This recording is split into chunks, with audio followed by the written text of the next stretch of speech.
আসসালামু আলাইকুম, welcome to my page table twist থেকে চলে আসলাম। আজকে একটা ব্রেকফাস্টের রেসিপি দেখাবো, মাশরুম গার্লিক। তো চলেন দেখা যাক। প্রথমে এখানে ঘি দিয়ে নিলাম, বাটার দেয়া যায়, বাটারটা দিলে ভালো হয়। এখানে রসুন কিমা করা দিয়ে নিচ্ছি 4-5টা রসুন কিমাটা একটু আমি ভালো করে একটু ভেজে নেব। আমি বাটার দিতাম, আমার বাটার শেষ হয়ে গেছে, যেটা আমি ইউজ করি সেটা এখানে পাওয়া যায় না, ওটা রাজলক্ষ্মীতে পাওয়া যায়, উত্তরের রাজলক্ষ্মীতে। তো শেষ হয়ে গেছে, যখন যাবো একবারে সবকিছু নিয়ে আসবো। তো আমার এখানে রসুন কিমাটা ব্রাউন হয়ে গেছে, আমি এখানে মাশরুম অ্যাড করে নেব। মাশরুম দিয়ে নেড়ে চেড়ে নেব, কি যে সুন্দর একটা স্মেল বের হয়েছে, এটা বলার বাইরে। এখন আমি সসেস দিয়ে নেব, সসেস দিয়েও নেড়ে চেড়ে নেব।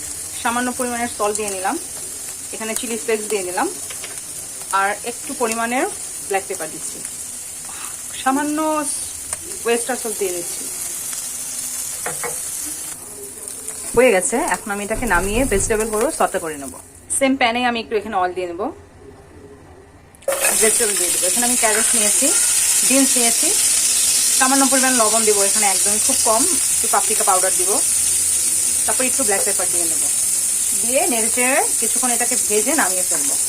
যেহেতু আমি একা খাবো তাই খুব বেশি পরিমাণে সবজি নিয়ে নিই, এখানে সামান্য পরিমাণের, এখানে একটা পেঁয়াজ হবে, বড় একটা পেঁয়াজ কেটে দিয়েছি, ভেজিটেবলের যেভাবে দেয় অনিয়নটা সেভাবেই দিয়েছি। কিছুক্ষণ সতে করে এটা আমি মাশরুমের সাথে পরিবেশন করব। ভেজিটেবলটা একদমই মানে ই হবে না, সফট হবে না, হালকা একটু কচকচে থাকবে, এমন অবস্থায় নামিয়ে ফেলবো। হয়ে গেল আমার, খুব অল্প সময় বানানো যায়, খুবই অল্প সময় বানানো যায় গার্লিক মাশরুম অ্যান্ড সতে করা ভেজিটেবল। এটা আমি ব্রেকফাস্টের জন্য আজকে করেছি।